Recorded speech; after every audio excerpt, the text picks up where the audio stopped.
She won't let me come home. This film was made out of concern, respect, and support for Nolan Cragie and his children, created to expose a heartbreaking crime of international human rights violations, playing out on full public display in a popular destination beach town in Mexico. All who contributed to the making of this film are in favor of and push for justice and freedom for Nolan. We will continue this movement for his liberation and the autonomy which was stolen from him. Right now, we feel as helpless and desperate as Nolan does. Our only option is to create some public awareness about this situation, in the hopes that authorities in Canada and Mexico will take action to intervene and help rescue him. If you have any information related to this story, we encourage you to send credible tips, photos, or videos which can be used in future episodes. All reports can be made confidential. Message information on WhatsApp at +52 998 233 4707. We expect to release as many episodes as necessary, until the time we get closure and see justice for Nolan.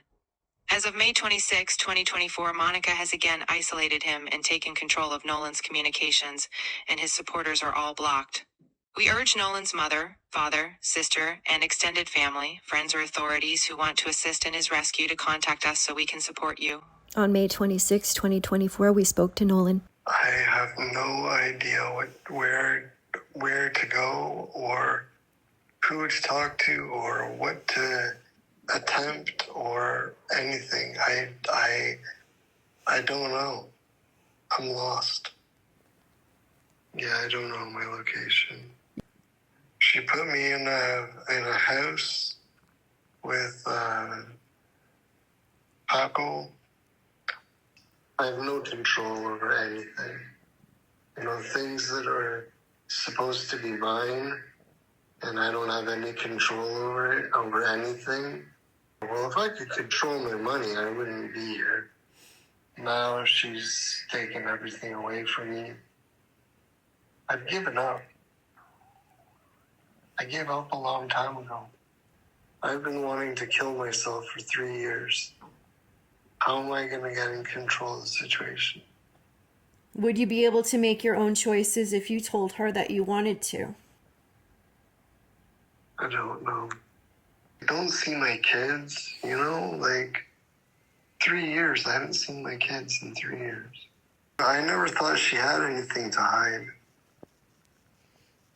But I don't know, maybe she does. Maybe I don't know her at all. Maybe 15 years of my life have just been chaos. You have an income. You've got money. I don't have an income. I don't have money. Monica has it. I have no control over it anymore. I think the only way to get out of this is to ask the government for help. Paco said that if I go to the Canadian Embassy and I tell them I've lost everything, I have no money, I can't do anything, they will send me to Canada. So maybe that's my next step. I don't know. Is that my next step, do you think? I think it should be. Yeah. I was a husband who got fucked. Right? I came here, I lost my family, I lost all my money, I lost everything. She doesn't have the legal authority to take all of your money and do whatever she wants. Right. I mean, it almost sounds like you're a hostage. That's what it kind of feels like. Eventually, things have to change eventually, right? One of the people who knows Monica best is still married to her. Their wedding date was January 26, 2023, and here are the photos of their wedding. Monica married a Mexican man while she was and still is in an active common-law spousal arrangement with Nolan Cragie. It was shocking for some of Monica's current friends to learn that she got married. Her husband asked me for an opportunity to be interviewed, and I agreed. Here is his story. Well, Nolan is a good man. He's very calm. But Monica won't give him money. He wanted a decent house to live in the farm, cabin or a house with floor. But she didn't care. He didn't want to pay for him to get an apartment. No, he's like captive. He's hijacked. He's like, I don't know. He's hidden. I'm afraid Monica can disappear, Nolan, you know. She told me nothing can happen to Nolan before I get the money, she said. Well, Nolan got into an accident when he was around 19 years old. I think he was in a car crash. One of his friends died. He went to the hospital too. He was in that time, his parents they sued $2 million, and they bought Nolan a house, an apartment in Vancouver. There is where he met Monica 17 years ago. I think he went to the laundry and he met Monica in the laundry. That's what he told me. And she started a relationship. Then Monica got pregnant, was born, and then after that she got pregnant again, was born. He had another accident with a scooter, and he has a brain injury. After that, I think his parents, Nolan went back to live with his parents because Monica was spending all his money. His parents find out, they kept Nolan in their house, and Monica was stayed with the kids. One year before she moved to Mexico, she brought Nolan and she sold Nolan's apartment in Vancouver. She sold everything. She makes Nolan sign papers for her. She's a big manipulator, so she make Nolan sign the money to her, and he manipulate her, not letting her see him see his kids. He had a hope. He knows that he was going to collect some money that his life will going to change. He was always hoping, and he was waiting. He knows the date that he was going to go, and he was supposed to go. But then Nolan, Monica decided to be her litigation guardian, and she took control of the situation. So he didn't needed to appear to collect his money, and Monica did everything for him. And he's spending his money. He gets 4,000 Canadian dollars every month that's deposited to a card that Monica has. But Nolan doesn't have any penny, any cent, because she spent all. She bought at her apartment by Vendel Mar under her name, and she's spending his money. He signed the documents to Monica. There was no water, there was no running water, no electricity. The environment was, the condition where that he was living is one of the worst, like homeless. Just once she went to visit him in 1 year and 5 months, only once. She didn't care about him. I met Monica, I met Nolan, I met the kids, and I started to take care of Nolan. I was taking care of Nolan around March. I was already working with her. She was going to pay me until she get the settlement of the insurance. I worked for her 1 year, 5 months, and she just paid me 1 year. Yes, I got married to her on the 26th of January, 2023. I was taking care of Nolan, and she wanted to arrange her papers. So that's why we got married, so she can get her residency. Once we got married, she started with her trying to control me, shouting to me. She's always owed me money. She owed me money since I started to work with her. Until I finished to work with her, she still owed me money. That's the money she paid me part of it, and she still owes me money. Not paying me what we agreed. Yeah. You're not paying what we agreed. I'm not.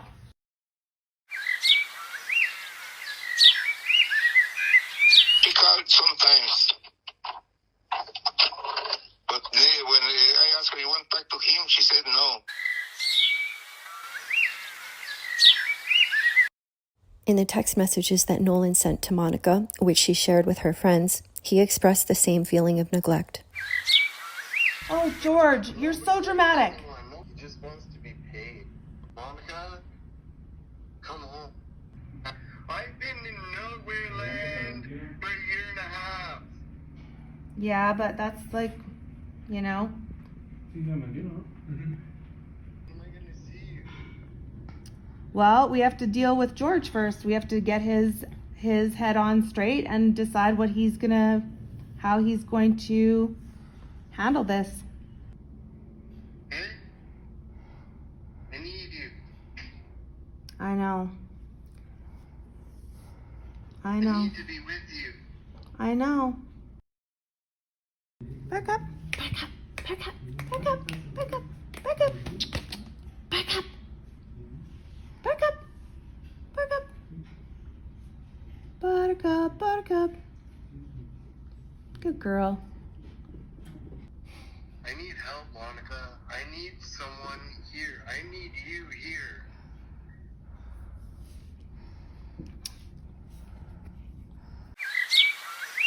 Please, please, do something with me.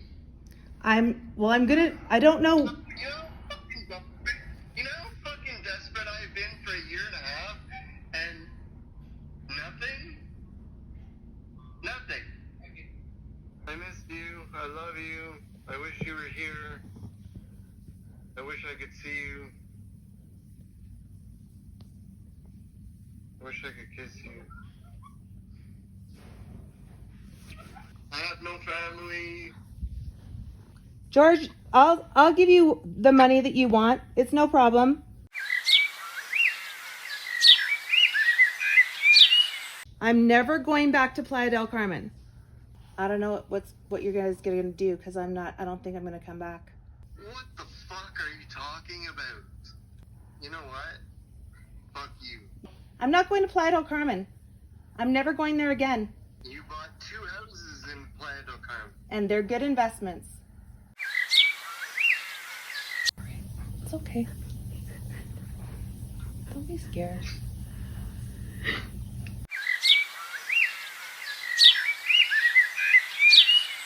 So, how did my court case end?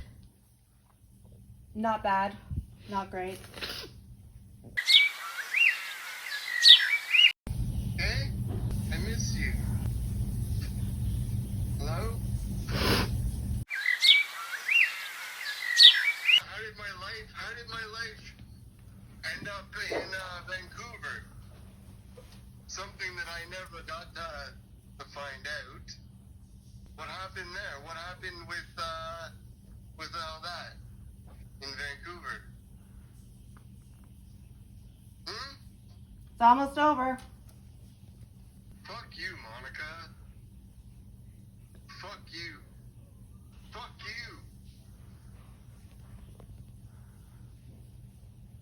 Fuck you. Fuck you. Hey, Thanks. fuck you. Monica, my answers are short because, things have gone a particular bad way for us, obviously, and can't really be in touch, and also I will say that I was very disappointed by how you handled things last time when I was dealing with you with friends and sort of threats you made and the way you handled the whole thing. Really, it was, it was enough for me. But also, why is Fred happy? You don't understand. Well, I don't want to even get into it. This has been, the whole thing has been handled not well. Dumping the furniture on him the way you did, and it's just bad. I mean, if people are really mad at you, and instead of being defensive and saying they have no reason, they have issues, maybe you're the issue. Maybe you're part of the cause. And I so don't want to go through this with you, and I won't, because every time I've tried before, I've gotten nowhere, and there's no point. So I just wish you well, but we can't really be in touch, and you definitely shouldn't smile at when you see her, because just ignore her. She's still really, really upset with you, and just every time she sees you, it brings up shit for her that she doesn't want to, she gets angry all over again, and it's just best to ignore her. How did I first meet Monica? Our daughters attended the same private school, and we live in the same building in Playa Car. I since have discovered that married men are exactly her type. Monica's intention from the beginning was to disrupt my marriage and cause chaos in my family. She complimented my 15-year-old son about his body and told him how good-looking he is and how pretty my daughter is, and she said they look just like my handsome husband. It was very strange.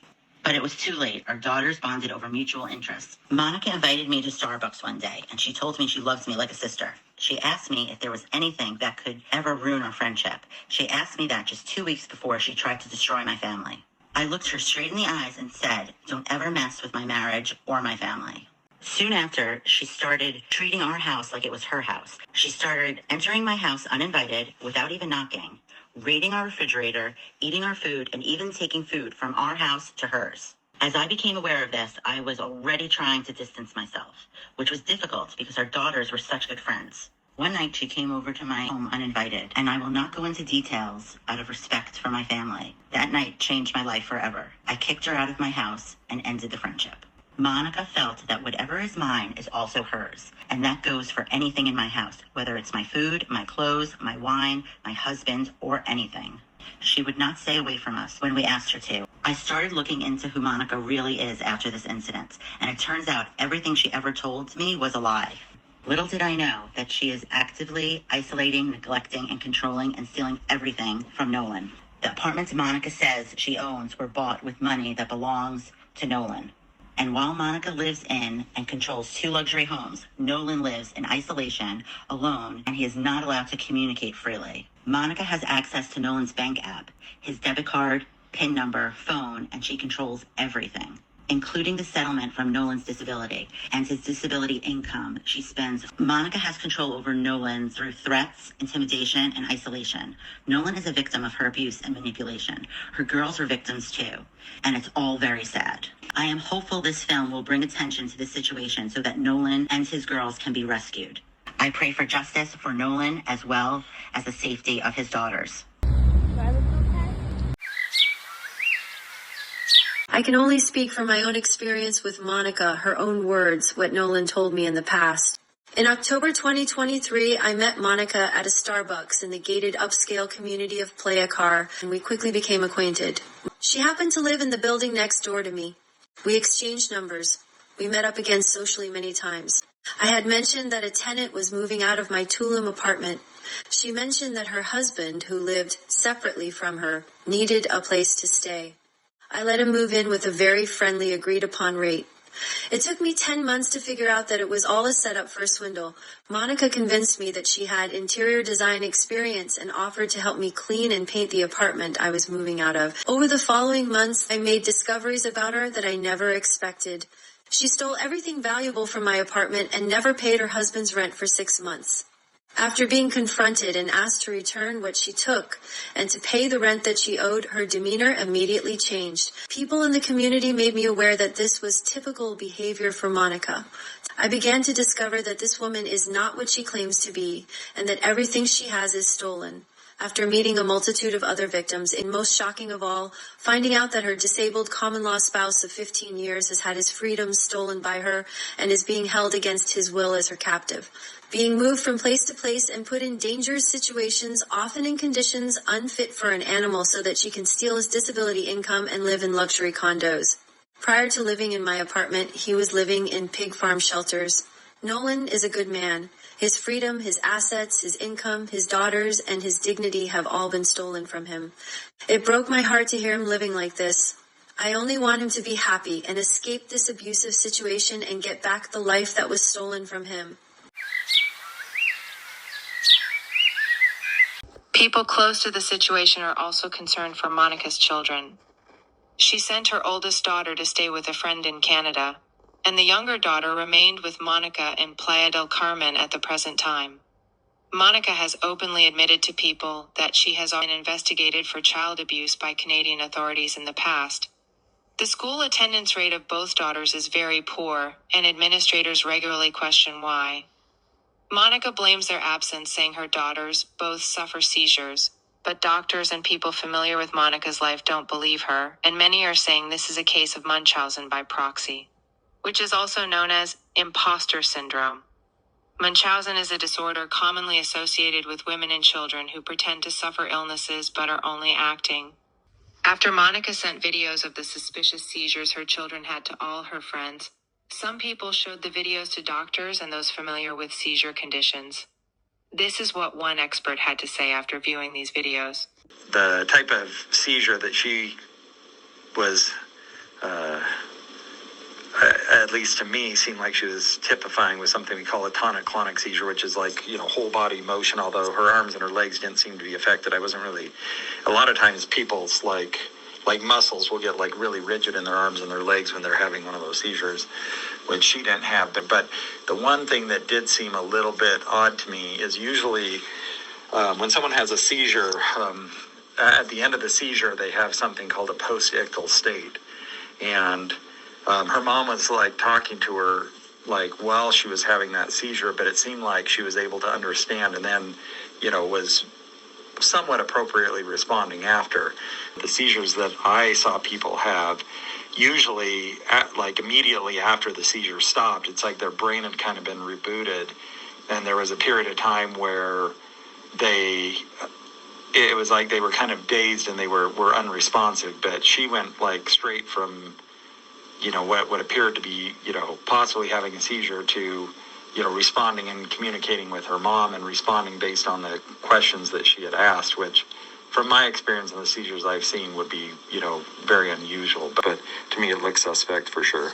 In addition to this suspicious behavior, Monica has also sent friends, including men and women, very provocative photos and videos of her children, which we cannot show in this film. Authorities are urged to contact the tip line, and we will share these images in person upon request in a police station. I'll be okay. I'm always okay.